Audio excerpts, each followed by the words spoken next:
11 de septiembre de 2001. Terroristas que se hacen llamar guerreros de Dios contra los cruzados de Occidente.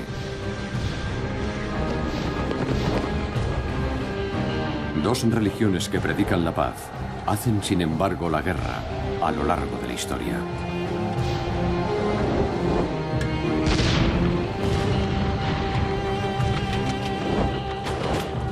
Épocas de confrontación y colaboración. Pueblos y potencias que combaten en nombre de Dios, pero luchan por la supremacía en la tierra.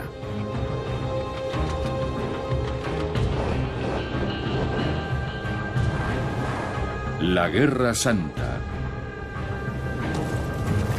En el siglo XI después de Cristo estalla un conflicto monumental sobre el control de Tierra Santa.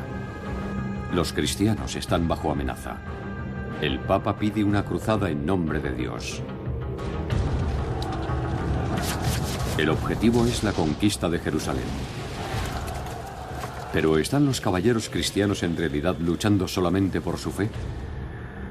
La llamada Guerra Santa contra los musulmanes continuará durante 2 siglos. Cruzada a Jerusalén. Jerusalén, junio de 1099. Los cruzados llegan a las murallas de la ciudad. Por primera vez, estos autodenominados peregrinos armados vislumbran su destino final.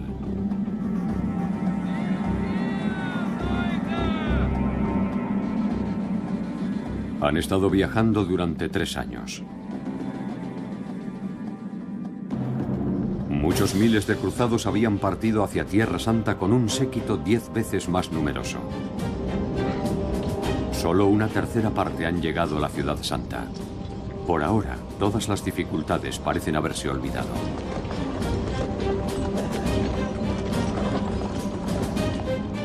El Papa prometió a todos los cruzados la remisión de sus pecados si acudían en ayuda de sus hermanos cristianos en Palestina y liberaban los lugares sagrados de la dominación musulmana. Comandantes como Raimundo de Toulouse y Godofredo de Bouillon tienen un ardiente deseo en común. Están decididos a restablecer el dominio cristiano en Tierra Santa, especialmente sobre Jerusalén y la tumba de Cristo. Según la creencia contemporánea, esta era la tierra del Señor y de su legado. Jerusalén había sido gobernada por cristianos bizantinos durante siglos. En el año 638, la ciudad fue conquistada por los seguidores de Mahoma. El dominio musulmán fue esencialmente tolerante con judíos y cristianos, pero en el siglo XI había habido testimonios de ataques repetidos contra peregrinos cristianos.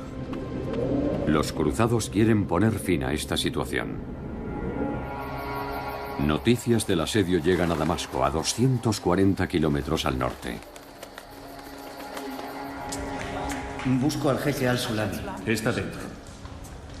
El erudito musulmán al-Sulami quiere recibir información de última hora del ejército cristiano. ¿Qué quieres? Un mensajero le informa que los cristianos están atacando Jerusalén. Llevan cruces y rezan a Dios para invocar su ayuda y son muy numerosos. Han rodeado la ciudad rezando y cantando y piden ayuda a su Dios. Son muchos, señor. Al-Sulami está convencido de que el ataque de los cristianos europeos no es una campaña ordinaria.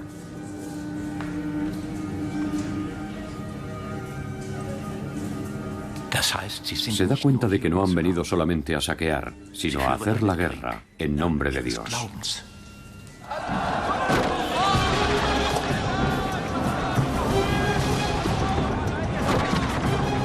El asedio de Jerusalén se encuentra en su 5ª semana.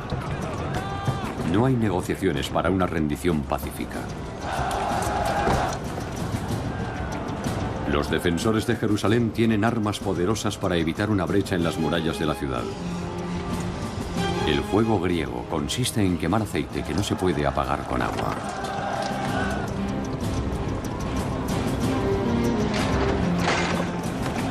El líder de los cruzados, Godofredo de Bouillon, sabe que sus caballeros están siendo empujados a sus límites.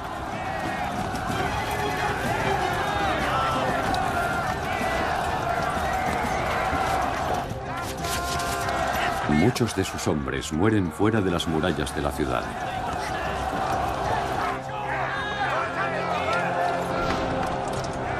Irán directos al paraíso, o así lo creen los cruzados. Pronto estarás con Dios. Intercede por nosotros. Si Jerusalén es tomada por los cristianos, los musulmanes perderán uno de sus lugares más sagrados. También quedarán mal a los ojos de Alá. Según la ley islámica de la guerra, los territorios conquistados por los musulmanes nunca deben perderse. En el siglo XI, los imperios islámicos se extienden desde la India hasta España. La Tierra Santa y Asia Menor, antes gobernadas por cristianos bizantinos, han sido conquistadas paso a paso. Cuando los cristianos de Oriente piden ayuda a los cristianos de Occidente, el Papa de Roma toma la iniciativa mientras se encuentra de visita en una ciudad en Francia. Es el año 1095, en Clermont, 4 años antes del asedio de Jerusalén. En un apasionado discurso, el jefe de la Iglesia Católica llamará a una cruzada contra los conquistadores musulmanes. Se trata del Papa Urbano II.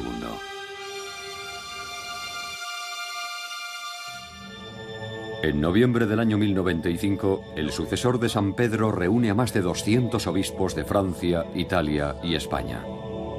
El punto culminante del sínodo papal es un servicio ceremonial.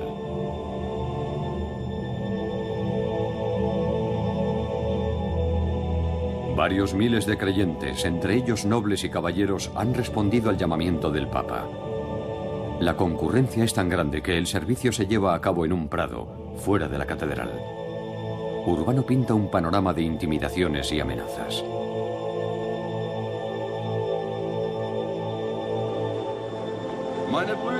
Apela a los fieles y a sus hermanos y hermanas en Cristo. Los infieles están robando los territorios de los cristianos.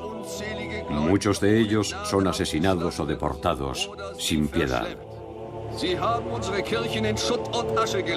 Las iglesias son incendiadas y Jerusalén ha sido devastada. El Bizancio cristiano está en peligro. Es el deber de cada cristiano acudir en ayuda de sus hermanos en Oriente. El término hermanos y hermanas se refiere a la Iglesia Oriental Bizantina. En realidad, en ese momento el cristianismo está profundamente dividido entre cristianos católicos y cristianos ortodoxos, cuyo centro es Constantinopla. Desde que los turcos selyúcidas expulsaron a los bizantinos de Asia Menor, el mundo cristiano se siente amenazado. Los jinetes nómadas constituyen la nueva gran fuerza del mundo islámico. A medida que avanzan, cristianos locales y peregrinos que se dirigen a Tierra Santa son atacados.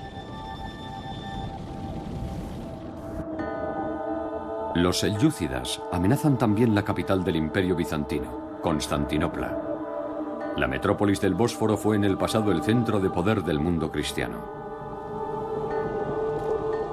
Es la razón por la que el emperador bizantino Alejo ha pedido reiteradamente ayuda al Papa en la lucha contra los selyúcidas. En el verano de 1095 escribe a Urbano II. Su carta no pasa desapercibida.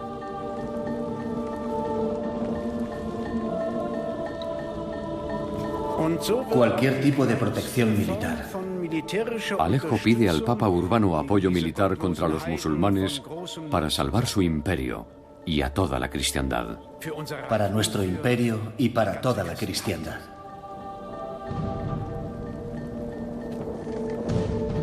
En Clermont, el Papa sitúa la llamada de ayuda bizantina en el centro de su sermón. Según Urbano, se está atacando a los cristianos de Oriente. Están siendo esclavizados y los hombres y las mujeres están siendo ultrajados. Los paganos musulmanes han llegado a las puertas de Constantinopla. Todos los cristianos son instados a apoyar a sus hermanos cristianos de Oriente. Si no los detenéis, también acabarán por someternos a nosotros.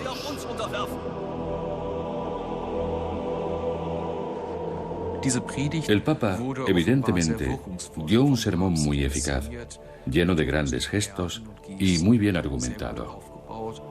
No soy yo quien os lo pide, es Dios. El Papa insiste en que es Dios mismo quien está pidiendo a todos los cristianos tomar la cruz e ir a la guerra contra los musulmanes no creyentes. Expulsar a esos indignos infieles.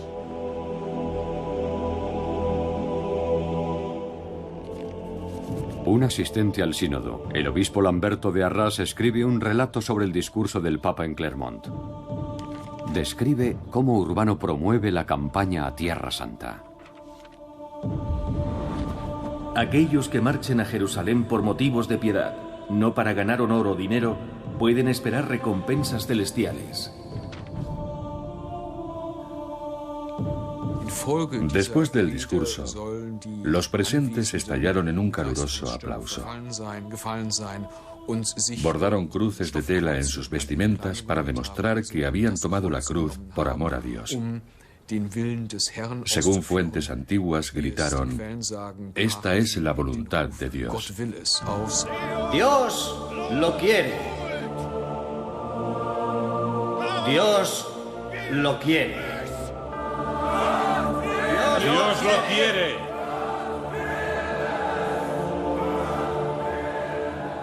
Urbano declara la liberación de Tierra Santa una peregrinación penitencial. Quiere unir a los cristianos divididos bajo un solo estandarte. El poder de la Iglesia debe reinar sobre el poder secular. El Papa será el protector de toda la cristiandad, el verdadero representante de Cristo en la tierra. El plan de Urbano funcionó, tal vez mejor de lo que él esperaba. La respuesta fue masiva.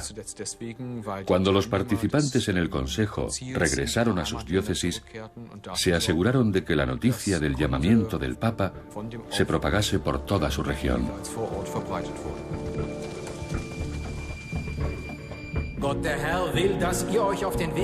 Los pastores cristianos llaman a una cruzada a Jerusalén, la tierra de los hijos de los israelitas. Obispos y predicadores anuncian el mensaje del Papa en sus iglesias. Predicadores itinerantes lo llevan al campo. No cabe duda de que Urbano II tocó la fibra sensible de la época. No hay otra manera de explicar el movimiento de masas que sorprendió incluso a los contemporáneos. Centenares de miles, invitados o no invitados, están en camino. En todas partes se pide a los cristianos que liberen Jerusalén en nombre de Dios. Monjes fanáticos asumen la responsabilidad de promocionar la cruzada en nombre de Cristo. La gente acude a ellos en masa. Ciudadanos de a pie, campesinos, artesanos y miembros de la baja nobleza. No exactamente los caballeros solicitados por Bizancio, ni los guerreros de Dios que Urbano tenía en mente. Es un ejército improvisado, sin un plan previo, de unas 15.000 personas en total. La llamada Cruzada de los Pobres fue una reacción a la publicidad para la cruzada que los predicadores itinerantes y otros llevaron al norte de Francia, a los Países Bajos y a Renania. Este ejército de plebeyos no quiere esperar hasta el día de partida marcado por el Papa. Algunos nobles quieren también partir de inmediato. El deseo de alcanzar la salvación era compartido por ricos y pobres por igual. Parecía ser una preocupación cada vez mayor en el siglo XI. La noción de hacer penitencia por los pecados personales con el fin de redimirse. Es una época de miedo al fin del mundo y al juicio final, pero también de esperanza en la salvación.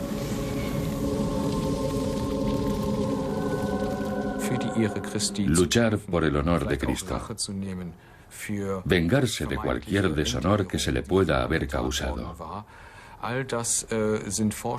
Se trata de creencias que habían ganado terreno en el siglo XI y que allanaron el camino para la sorprendentemente poderosa reacción. La llamada Cruzada del Pueblo atraviesa ciudades como Espira, que son centros de comercio a lo largo del Rin. Albergan numerosas comunidades judías. De pronto, están en peligro. En la Alta Edad Media, muchas comunidades judías se habían establecido en ciudades obispales como Colonia, Maguncia, Worms o Spira. Los judíos desempeñaban un papel preponderante en el crecimiento económico de estas ciudades. Como comerciantes y prestamistas, los judíos juegan un papel importante en la economía medieval. Pagan impuestos al emperador y reciben a cambio su protección. Al menos, en teoría. Sabemos que muchos de los participantes en la primera cruzada no eran nobles o caballeros ricos, sino gente sin recursos. El ataque contra las comunidades judías era una forma fácil para ellos de enriquecerse. Los barrios judíos de varias ciudades son atacados. Se inicia una caza del hombre sistemática. A pesar de la protección oficial del emperador y de los obispos locales, las autoridades no logran evitar los saqueos y la ejecución en masa de judíos. Alrededor de 5.000 personas son víctimas de los pogromos de 1096.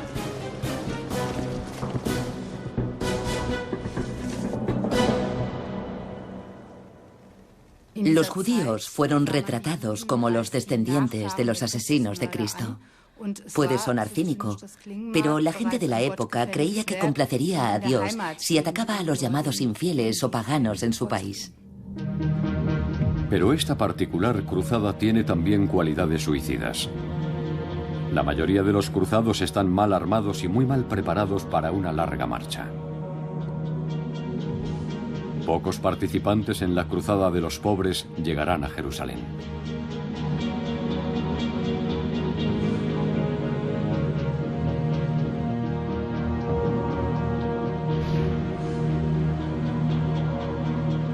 Esto hace más importante para el clero y la alta nobleza asegurarse de estar ellos mismos bien preparados.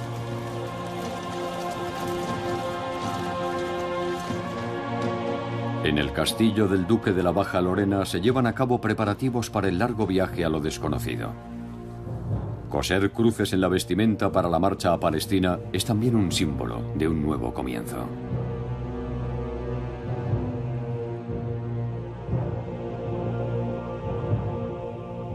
Una de las personas en dar el paso es Godofredo de Bouillon. El duque está impresionado por el espíritu de los monasterios.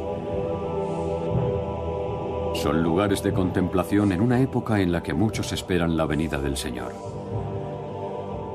Se dice que vestir el traje de caballero es como llevar la túnica de un monje.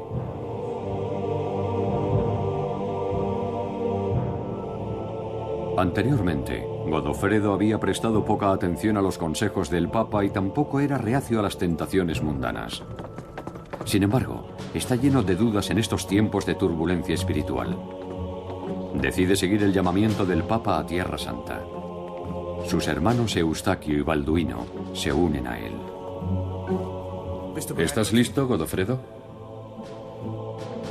Va a ser un largo viaje. Godofredo es consciente de los peligros que se avecinan. Si muere en el camino a Jerusalén, quiere ser enterrado con el manto del cruzado que lleva bordada la cruz de Cristo. Déjalo. Ocúpate de tus asuntos. Nadie sabe si alguno de ellos regresará. Mientras se preparan para el viaje, liquidan también sus bienes.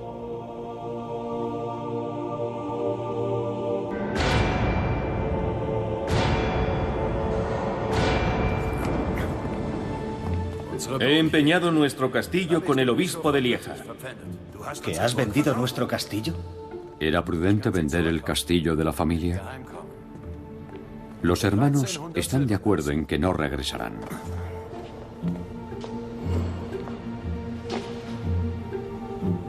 ¿Por qué vamos a volver?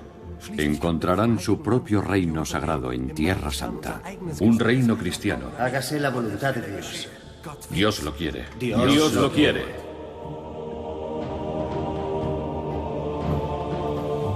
Es la voluntad de Dios. Ese es el lema del Papa cuando declara que la campaña a Palestina es una guerra santa. Muchos están dispuestos a seguir su llamamiento en busca de la salvación, pero también en busca de fama, gloria, poder y riqueza. Las motivaciones personales que desencadenan el inicio del periodo de 200 años de las cruzadas están llenas de contradicciones, pero mucha gente participa de todos los niveles de la sociedad y de toda Europa.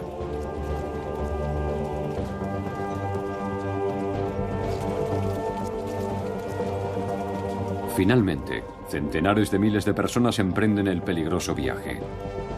Ricos y pobres, caballeros y nobles, señores y trabajadores, campesinos y urbanitas, hombres y mujeres. El verano de 1096 marca el comienzo del mayor esfuerzo militar de la Edad Media. Decenas de miles de cruzados, en su mayor parte franceses y alemanes, siguen 3 rutas diferentes, a través de Italia, bordeando el Adriático y atravesando la cordillera de los Balcanes. Su primer destino común, camino de Tierra Santa, es Constantinopla.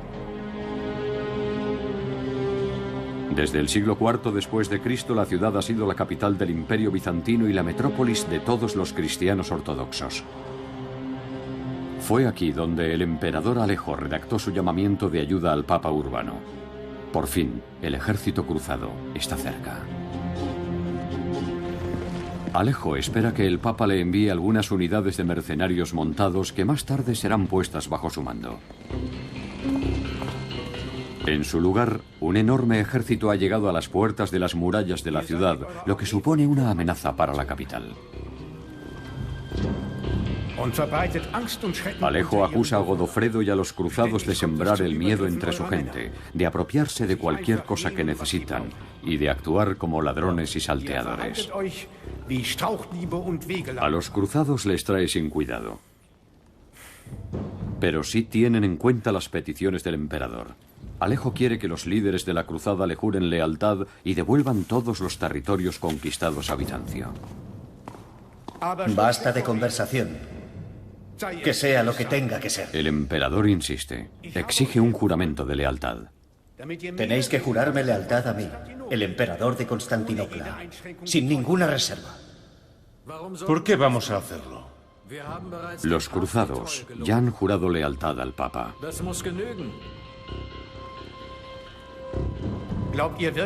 A Alejo no le importa. No os permitiré continuar el viaje. Solo si le prestan juramento a él, el emperador de Bizancio les concederá permiso para cruzar el Bósforo. Ningún barco pasará sin mi consentimiento, y en ningún caso los vuestros.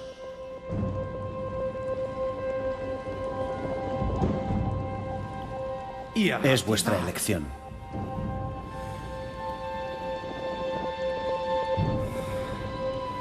Los líderes de la cruzada ceden, al menos por ahora.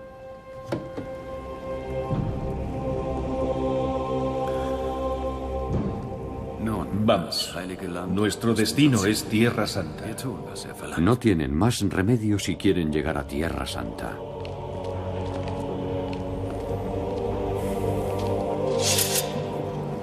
El voto de lealtad de los cruzados ha sido coaccionado. Más tarde, no devolverán ningún territorio conquistado, pero tratarán de establecer sus propios reinos en Tierra Santa. La ayuda fraternal a Bizancio se ve ensombrecida por la rivalidad imperial. Pero todavía queda un largo camino a Jerusalén. En la ruta a su destino final, los cruzados encuentran una fuerte resistencia por parte de los turcos selyúcidas. En Dorilea, la primera cruzada corre peligro de ser aniquilada. Las tropas del sultán Kilich Arslan atacan a una de las unidades de los ejércitos cruzados. Desde la distancia, los arqueros selyúcidas disparan a los guerreros cristianos. El gobernante musulmán cuenta con 50.000 hombres bajo su mando. La situación de los defensores parece desesperada. Miles de cruzados mueren en el angosto valle, pero se han enviado mensajeros cristianos en busca de ayuda.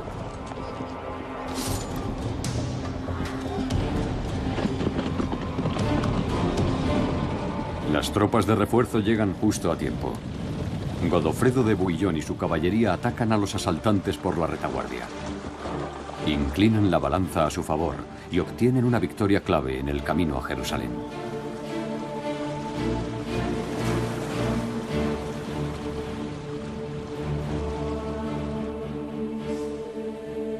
Godofredo, el popular y respetado líder de las cruzadas, erige cruces de madera a lo largo de la ruta para mostrar el camino a futuros peregrinos. Pero ¿cómo reaccionan los musulmanes ante el avance de los francos, nombre que reciben estos europeos que hablan en latín? Solo unos pocos se dan cuenta de que la cruzada es diferente a las campañas ordinarias, cuyo objetivo es el saqueo y el pillaje.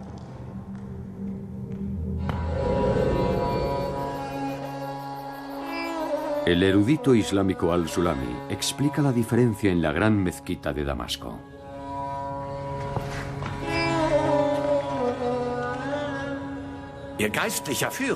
El líder espiritual de los francos ha llamado a una cruzada contra los musulmanes. Es una campaña en nombre de la fe, según al-Sulami, similar a una yihad armada. Quieren llegar a Jerusalén, no como peregrinos de paz para la oración, sino como guerreros armados. Muchos musulmanes se sienten indignados porque los extranjeros comen cerdo y beben alcohol. Y hay algo peor. Quieren expulsar a todos los musulmanes de la ciudad santa y esclavizarlos. Los cruzados luchan en nombre de Dios y en nombre de la cruz. Ellos creen que serán recompensados con el paraíso. Están decididos a librar la guerra contra los musulmanes, por cualquier medio. Pero para al-Sulami y su gente, el infierno será su verdadera recompensa.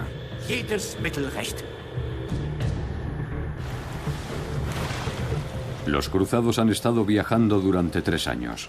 Muchos han muerto en combate o han sucumbido a la enfermedad y al agotamiento. Algunos han fundado nuevos asentamientos a lo largo del camino. Menos de un tercio del ejército original llega a su anhelado destino: Jerusalén. Mientras se preparan para atacar la ciudad fortificada, muchos esperan obtener la salvación como recompensa. Se celebran misas y se entonan salmos y cantos de alabanza mientras los cruzados se preparan para asaltar los muros de la ciudad.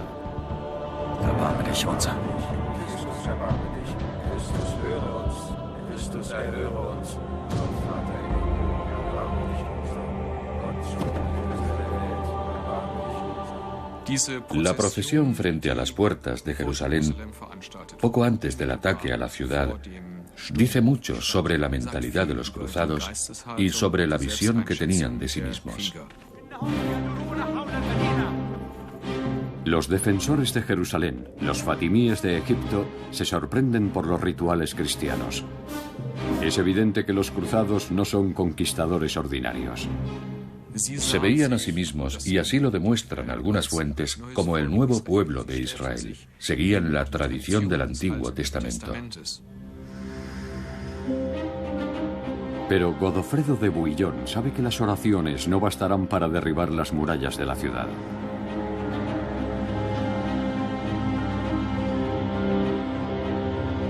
Los defensores son superiores en número. Sin embargo, los cruzados consideran el ataque a la ciudad santa una misión divina. Rodearon la ciudad 3 veces en un proceso de purificación. Fue así como se limpiaron a sí mismos.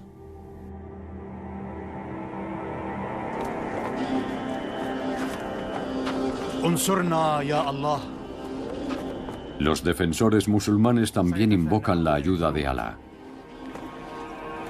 Se nos acaban el agua y las provisiones. Los cristianos andan escasos de agua y alimentos. Muchos cruzados han caído enfermos. Ha llegado el momento de atacar. Tenemos que atacar. Creo que tiene razón. También les falta madera para construir las máquinas de asedio. Lo único que han podido reunir son 2 torres de asalto. Tendrán que conformarse con eso. Madre de Dios, que el Señor nos ayude. En el nombre del Padre, del Hijo y del Espíritu Santo. Ninguna de sus anteriores batallas se ha librado en condiciones tan adversas. El comienzo de la conquista fue muy difícil. El ejército cruzado había quedado sensiblemente reducido en número, y Jerusalén era una ciudad grande y bien fortificada. Organizar un asedio clásico en el que se somete a la ciudad por hambre era una empresa muy complicada, y los cristianos sabían que los defensores musulmanes de la ciudad habrían pedido refuerzos. Suponían que un ejército de socorro egipcio fatimí pronto estaría en camino. Eso implica que los cruzados disponían de poco tiempo. El ataque a Jerusalén ha comenzado. Es 15 de julio del año 1099. Los defensores emplean armas devastadoras contra sus atacantes.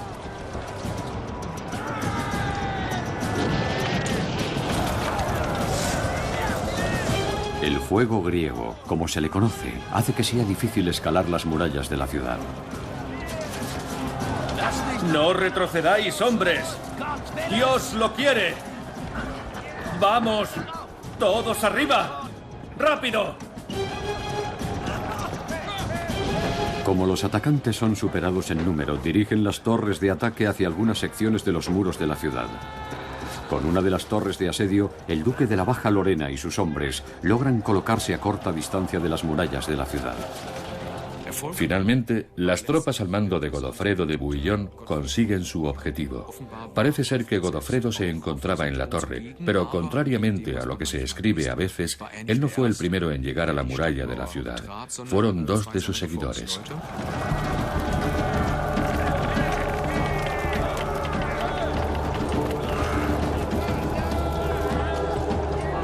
Pese a sufrir numerosas bajas, el duque y sus hombres cargan contra las almenas.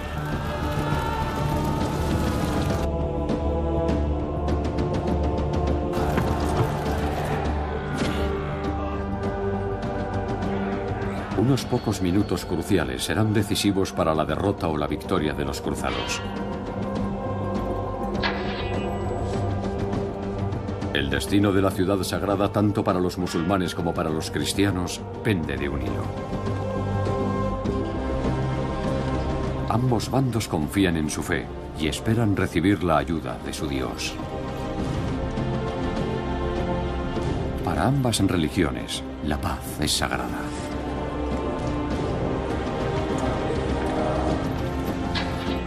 Pero para los fieles de los dos bandos, la guerra es una forma de defender su propia religión verdadera contra los enemigos y los incrédulos.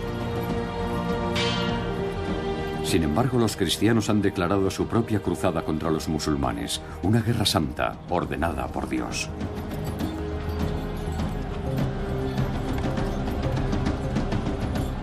Esto desencadena la guerra religiosa más sangrienta que el mundo ha visto hasta entonces.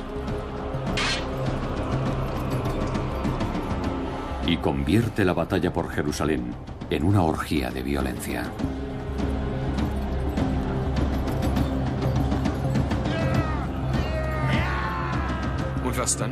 Lo que pasó después dentro de la ciudad fue una masacre. La población fue exterminada, judíos y musulmanes por igual.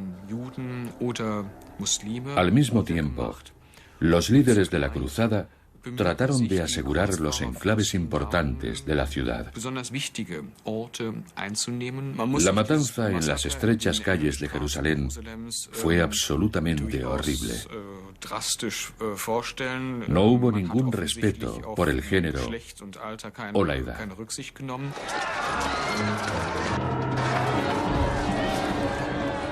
Incluso los testigos cristianos no ocultan lo que sucede.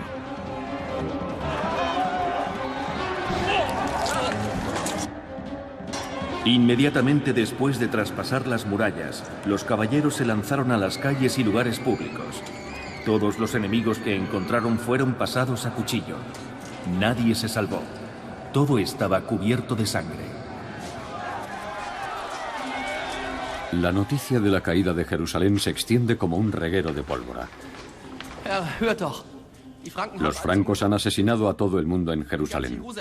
Ha sido una verdadera masacre. Pasaron varios días matando a todo el que encontraban. Al-Sulami considera a los francos bestias salvajes. 30.000 personas mueren, incluyendo los residentes judíos de la ciudad. Incluso los cristianos del lugar son asesinados, acusados de colaborar con los musulmanes.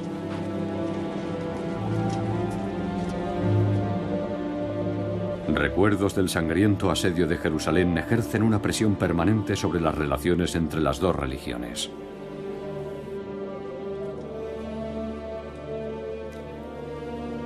Una de las razones más comunes para explicar la sed de sangre que mostraron los cruzados durante la captura de Jerusalén en el año 1099 fue su incapacidad para controlar su entusiasmo religioso a raíz de los esfuerzos prolongados y las tensiones del viaje.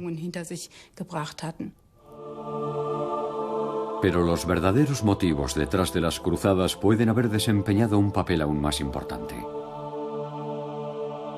Si examinamos más atentamente los informes sobre la proclamación de la cruzada del Papa Urbano, descubrimos que en ella llamaba a la venganza contra los no creyentes que habían ocupado y, en su opinión, profanado los lugares sagrados de la cristiandad.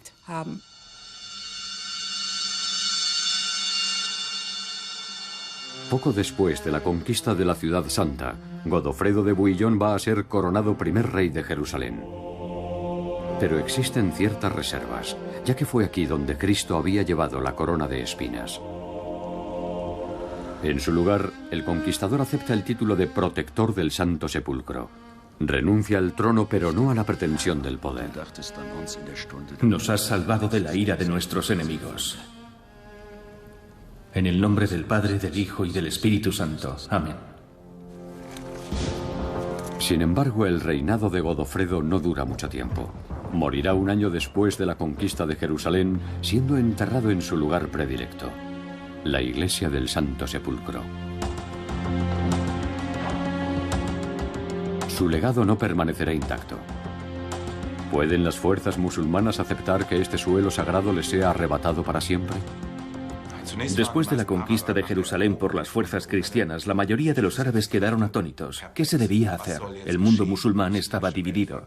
¿Cómo debían reaccionar a la captura por parte de los cristianos de una de las ciudades árabes más importantes? En Damasco, al-Sulami extrae conclusiones de los recientes acontecimientos. ¿Por qué nos ha negado Alá la victoria? Alá nos está poniendo a prueba. Según al-Sulami, Dios usa la derrota de los musulmanes para ponerles a prueba.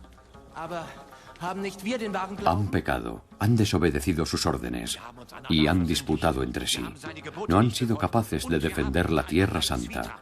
Solo en el caso de que los musulmanes superen sus divisiones y luchen codo con codo, el enemigo será derrotado. Si luchamos juntos, podremos derrotar a nuestros enemigos. Al-Sulami es una figura interesante. No solo es un erudito religioso que en ocasiones da sermones en Damasco. Es también uno de los pocos contemporáneos de la época que entiende que las expediciones militares cristianas, ya sea en Sicilia, en la península ibérica o en el cercano Oriente, tienen motivos religiosos. Al menos esto es lo que escribe en un tratado sobre la yihad, que redactó basándose en sus conclusiones. En su libro Kitab al-Jihad, al-Sulami describe el ataque contra Jerusalén como un ataque contra el Islam. Había llamadas, principalmente entre los eruditos musulmanes, a la unidad del mundo musulmán y a la expulsión de los cristianos de Jerusalén. Pero tuvo que pasar tiempo antes de que fueran escuchadas. El Islam estaba ahora siendo utilizado como un instrumento político. Pasarán varias décadas antes de que una fuerza musulmana sea capaz de reconquistar Jerusalén. Hacia finales del siglo XII, un experimentado jefe guerrero convierte en su objetivo declarado la expulsión de los cristianos de Tierra Santa. Su nombre, Saladino, sultán de Egipto. No solo recupera el terreno perdido en Palestina. En el año 1187 obliga también a los cristianos a abandonar la Ciudad Santa. Saladino confía en el poder de su fe. Convence al alto clero islámico para que declare la lucha contra los cruzados. Una yihad. Enterrado en un gran mausoleo de Damasco, es adorado como un héroe hasta el día de hoy. ¿Es la yihad musulmana comparable a las cruzadas cristianas? Las cruzadas y la yihad suelen a menudo equipararse, aunque los expertos en Oriente Medio y en el Islam han demostrado claramente que la yihad se basa en un concepto mucho más amplio. No solo promover campañas militares como las cruzadas, sino también el avance espiritual del Islam.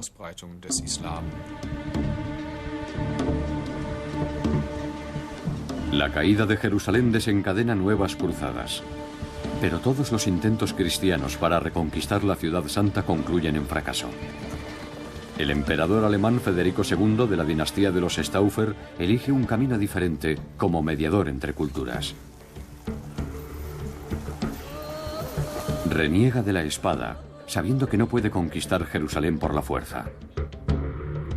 Durante las negociaciones con el sultán Al-Kamil de El Cairo, llega a un compromiso.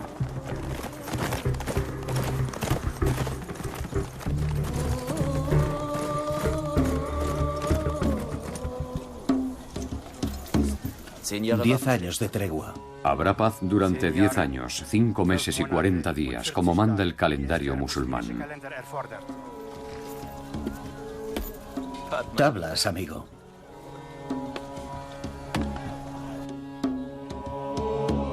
En esta tregua entre cristianos y musulmanes, Jerusalén, Belén y Nazaret pasan a ser supervisadas por los cristianos. Federico II ha logrado su objetivo sin derramamiento de sangre.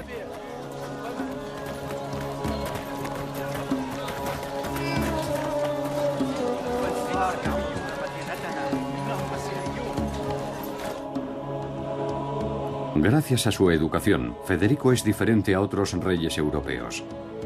Se crió en Palermo, un crisol de culturas.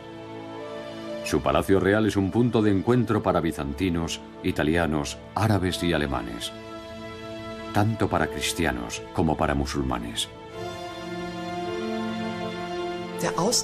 El intercambio cultural entre los representantes de las diferentes comunidades religiosas comenzó al parecer tempranamente. Está bien documentado en lo que respecta a la cultura material, incluyendo la arquitectura y la confección, así como en lo que se refiere a la música, la literatura y la poesía. También los objetos cotidianos y artículos de lujo. Todo ello pone de manifiesto que los cruzados trajeron elementos de la cultura material del mundo islámico al mundo cristiano. La tecnología árabe era claramente superior a la europea. Como por ejemplo, el fructífero suministro de agua dulce a las ciudades que estaban rodeadas de tierra árida. Era la condición previa para el crecimiento económico y la prosperidad. Se crean obras destacadas en el arte, la ciencia y la literatura. Hay nuevas publicaciones, investigaciones y experimentación en los campos de la física, las matemáticas, la medicina y la astronomía. El intercambio entre Oriente y Occidente produce un caudal único de conocimiento.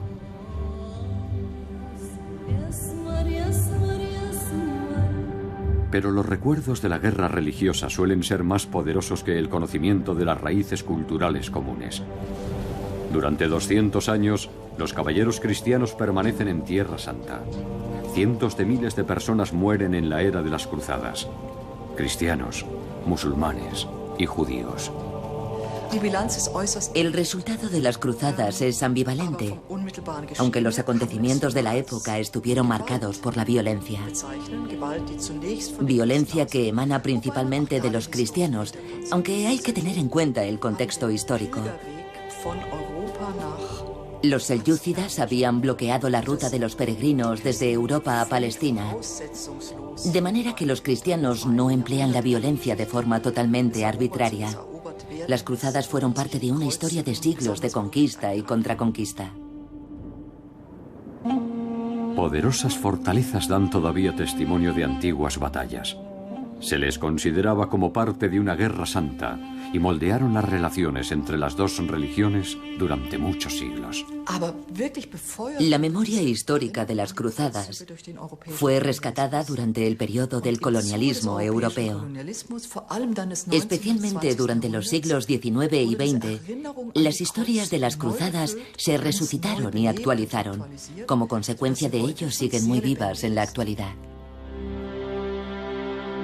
No solo para algunos musulmanes, el periodo de las cruzadas no ha llegado todavía a su fin.